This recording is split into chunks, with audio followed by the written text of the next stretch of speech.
bakunzi twamatuganira ijambo ry'Imana mu kiganiro igihe c'impemburo ndabaramukije amahoro ya Kristo. Ijambo dusangira riri mu gitabo c'abacamanza igice ca 13 cose. Abacamanza igice ca 13 kuva ku murongo wa mbere gushika kwa 25 ni inkuru ivuga ku kuvuka kwa Samsoni. Maze abise bongera gukora ivyo Uhoraho abona ko ari bibi. Uhoraho batanga mu maboko y'Abafilisitiya kumara imyaka 40. Kandi hariho umuntu w'isora wo mu muryango w'Abadani yitwa Manowa, umugore wiwe yari ingumba itigeze kuvyara. Umumarayika w'Uhoraho yiyereka uwo mugore aramuha ati, raba uri ingumba, ntiwigeze kuvyara, ariko uzosama inda uvyara umwana w'umuhungu. None rero uzuzira akaziri, ntunwe vino canke ikiboreza na kimwe, kandi ntuzurye ikintu na kimwe gihumanya, kuko heraba ugiye gusama inda uvyara umwana w'umuhungu, kandi ntihazihagire urufuhe rumugera ku mutwe, kuko uwo mwana azoba umunaziri. Umunaziri ni uweguriwe Uhoraho, azoba umunaziri ku Mana uhereye akiva mu nda, kandi niwe azotangura kurokora Abisirayeli abakure mu maboko y'Abafilisitiya.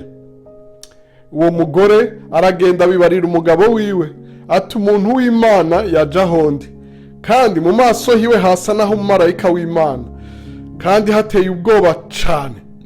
Ariko sinamubajije iyo avuye, nawe ntiyambwiye izina ryiwe. Ariko yambariye ngo nzosama inda mvyara umuhungu, kandi ngo none nze nzira akaziri, sinze nwe vino canke ikiboreza na kimwe, canke ngo ndye ikintu na kimwe gihumanya, ngo kuko uwo mwana azoba umunaziri ku Mana uhereye akiva mu nda, ngo gushitsa ku munsi azopfirako.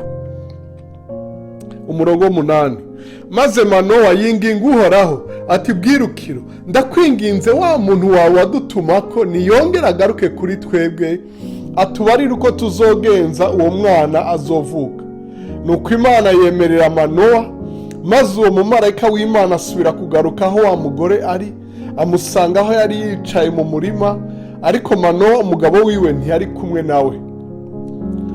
Nuko umugore aca aranyaruka arirukanka abibwira umugabo wiwe ati, wa muntu yaza bwa bundi yongeye kunyiyereka.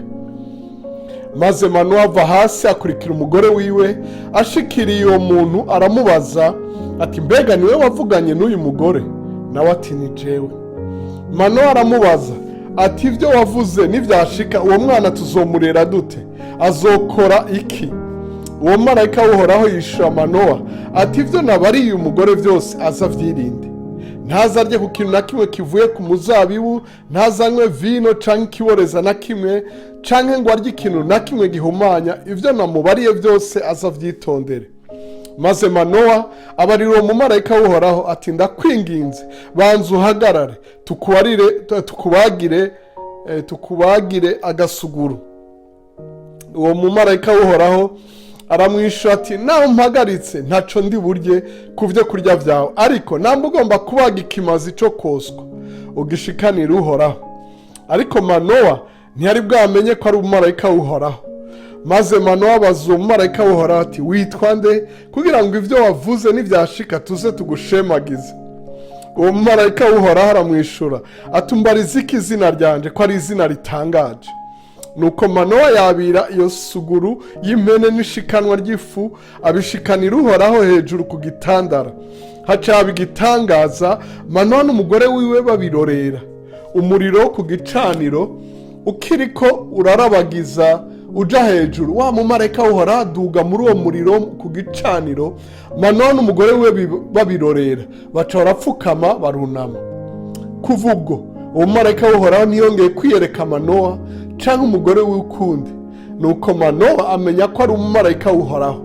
Maze Manowa abarira umugore wiwe ati, nta kabuza turapfuye, kuko tubonye Imana.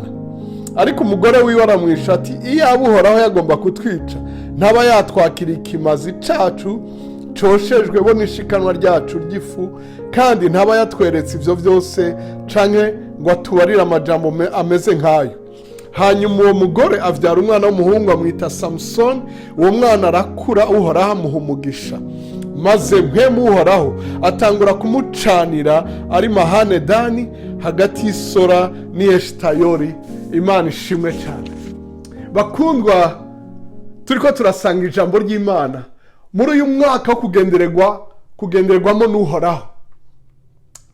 Ndakwifurije kugenderwa n'Uhoraho. Ijambo niri: umusabe akugenderere. Wa undi yigeze kukugendera mu buryo bumwe canke ubundi, umusabe asubira kugenderere. Ubisabe, ntukengere.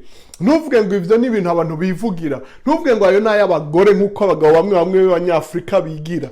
Ngo ya umugore yarose, ngo yararushe, wari kuzuba umwanya munini. Rondera, kuko biravuga ngo nkunda bankunda kandi abandondera ubudasiba, udahumeka bazombona. Imana ishimwe cyane. Ku murongo 8 ngo maze Manowa yinginga Uhoraho. Si ugusaba gusa ngo nivyaba ari byo bibe, oya, winginge. Haleluya. Ugira inyota yo kubona ubwiza bw'Imana. Ndakwinginze wa muntu wawe adutumako niyongera agaruke kuri twebwe, atubare uko tuzogenza uwo mwana azovuka. Uwo muntu ngo yaragarutse, uwo marayika yaragarutse aserukiye ijuru, aserukiye Uhoraho. Manoni avuga ngo niyaba ari we nansange ngaha, yarasubiye akurikira umugore wiwe. Ntukengere umwana wawe, ntukengere umugabo wawe, ntukengere umugore wawe, ntukengere uyu ngo nuko atize canke nuko yavukiye mu by'abakizwa n'abarokore canke nuko yakuriye mu by'ijambo ry'Imana. Wewe wifuza ko Uhoraho, kugenderwa n'Uhoraho muri uyu mwaka, usabe. Ndagutumiye ngo umwinginge, uzoronka. Umaze igihe usenga ntacu urabona. Biravuga ngo ababi babarira bazokwimbura banezerewe. Ntucike intege, ubandanye kwinginga, arakwiyereka. Ntatoranya abantu ku butoni. Imana iguhezagire, Imana iguhica umutima wifuza, akugenderere. Ivyari byanse kuvuka bivuke, ivyari byaragumbashe bitotahare, bizane vyororoke, bigwire. Imana ikugurira amarembo impande zose, ikwagurira amahema yawe, ikunezereze, ikwereke kugira neza kwayo. Urakoze kudutega yombi.